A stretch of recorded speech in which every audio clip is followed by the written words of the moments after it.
المؤمنین کے القاب میں سے ایک لقب ہے قائد غر المحجلین. قائد غر المحجلین، غرہ کہتے ہیں پیشانی کو. آپ نے دیکھا کہ عرب گھوڑوں کو بہت زیادہ پسند کرتے تھے، عرب گھوڑے مشہور ہیں آج بھی.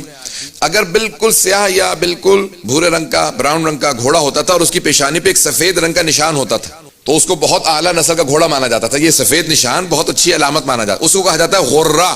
پتہ نہیں پہنچا پا رہا ہوں یا نہیں. اس ماتھے کے سفید نشان کو کہا جاتا ہے غرہ، عربی میں غرہ کہتے ہیں.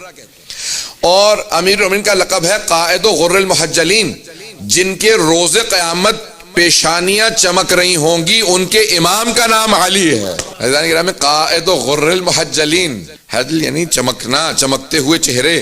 جب روز قیامت، اب یہاں پہ بات آ گئی تو میں اور وضاحت کر دوں. روز قیامت میدان محشر سے ہمیں جنت میں جانے کے لیے جہنم کو پار کرنا پڑے گا، اور اس پہ پل صراط ہے. نیچے جہنم ہے، اوپر پل صراط ہے.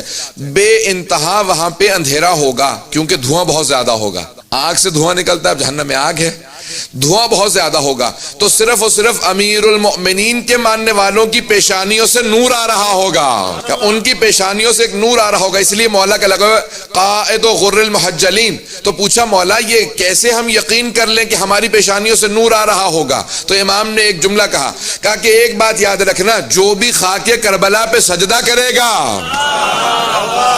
اسی کی پیشانی سے ایک نور جاری رہے گا، اسی کی پیشانی سے نور ہوگا. اسی لیے تمام مسلمانوں میں واجب ہے کافور کا ملنا مرنے کے بعد غسل جب دے دیں تو اس کے بعد حنوت کہا جاتا ہے. اسے عربی میں حنوت کہتے ہیں. حنوت کرنا 7 مقامات پہ کافور لگانا، جو سجدے کے ساتھ پاؤں آپ کے سجدے میں زمین پہ ہوتے ہیں، گھٹنے زمین پہ ہوتے ہیں، 2 ہتھیلیاں اور ایک پیشانی، یہ 7 مقامات، ان پہ کافور لگانا حنوت کہلاتا ہے. لیکن مستحب ہے اہل بیت کے ماننے والوں کو کہ جب حنوت کر رہے ہوں تو تھوڑی سی تربت کربلا پیشانی پہ پھر بھی لگا دو، تاکہ آنے والے فرشتے پہچان لے یہ اپنا ہے.